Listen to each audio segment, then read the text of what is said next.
اسی طرح سے جب آدمی سوسائٹی میں مصائب کا شکار ہو جاتا ہے، تکلیفوں کا، اور ادھر ایمان بھی کم ہے، صبر بھی کم ہے، ٹالرنس بھی کم ہے، تو اس کا نتیجہ یہ ہوتا ہے وہ خودکشی پر اتر آتا ہے۔ اس لیے اس خودکشی کے اسباب کوئی ایک ہی نہیں ہے، 50 قسمیں، لوگوں کا آپس میں غلط تعلقات کا ہونا، ایک دوسرے کے ساتھ بے وفائی کا کرنا، وعدہ خلافی کا ہونا، کسی آدمی سے کوئی توقع وابستہ کرنا، پھر اس توقع کے خلاف ہونا، شاک دل پر گزرنا، ایسے بہت سے معاملات ہیں جن کی وجہ سے آدمی پھر اپنی جان کو ختم کر دیتا ہے۔ اگر لوگ اسلام کے پابند ہو جائیں تو وہ تو پہلے دیکھیں کہ یہ جان ہماری اپنی نہیں ہے، جان اللہ کی ہمارے پاس امانت ہے، اسی لیے اللہ کی دی ہوئی چیز میں آدمی تبدیلی نہیں کر سکتا۔ جو کچھ اللہ نے دیا ہے اس میں تبدیلی کی جب اجازت نہیں ہے تو اپنی جان کو ختم کرنے کی کیسے اجازت ہو سکتی ہے؟ اسی لیے خودکشی اسلام میں حرام ہے۔ جو آدمی خودکشی کرتا ہے اس کے بارے میں اسلام میں حکم ہے اس کا جنازہ بھی مت پڑھو، تاکہ دوسرے لوگوں کو تنبیہ ہو جائیں اور اس جرم کو کرنے سے وہ رک جائیں۔ اگر بالکل کھلی چھوٹ دی جائے گی تو یہ تو جہنم بن جائے گا اس دنیا میں آدمی کا رہنا۔ اس لیے اسلام نے بہت پابندی کی ہے، کوئی آدمی اپنی انگلی کو نہیں کاٹ سکتا،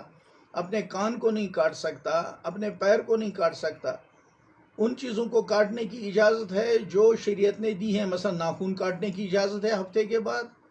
بالوں کو بنانے کی، ٹھیک کرنے کی اجازت ہے۔ تو جن چیزوں کو اس بدن میں سے کاٹنے کی اجازت ہے وہ شریعت نے متعین کر دیا ہے، اس کے خلاف آدمی نہیں کر سکتا۔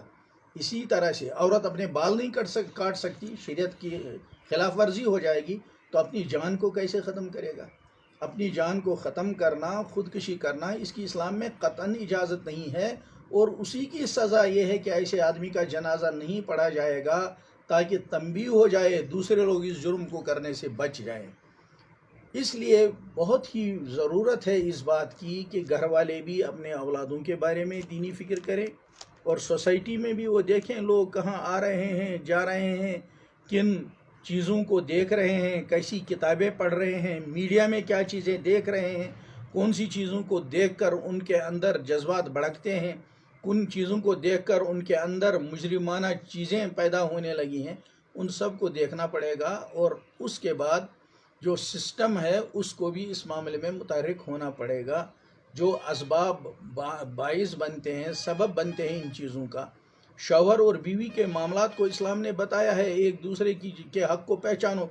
جب دیکھا ہے ظلم ہو رہا ہے، کبھی شوہر بیوی پر دباؤ کرتا ہے، کہیں جہیز کا معاملہ ہوتا ہے، کہیں بیوی اتنی تیز ہوتی ہے وہ شوہر کو کچھ نہیں مانتی، تو ایسے وقت میں ایسی چیزوں کا ہونا ناگزیر ہے۔ ہمارے نزدیک اس معاملے میں سب سے آسان حل یہ ہے، ہم لوگ کلمے والے ہیں اس وطن میں، ہمیں واپس اپنے کلمے کی طرف آ کر، اللہ کی طرف آ کر اپنے دین کو سمجھنا چاہیے، اور گھروں میں اس ماحول کو پیدا کرنا چاہیے۔ مسجدوں میں جا کر دین کی بات سننی چاہیے، 5 منٹ، 10 منٹ، 15 منٹ، اور گھروں میں بھی اخلاقی کتابیں اور دینی کتابوں پہ پڑھنے کا معمول بنا لینا چاہیے۔ اس سے امید ہے کہ اللہ پاک اس مصیبت سے ہم کو آزاد کر دیں گے۔ اللہ ہم سب کو توفیق عطا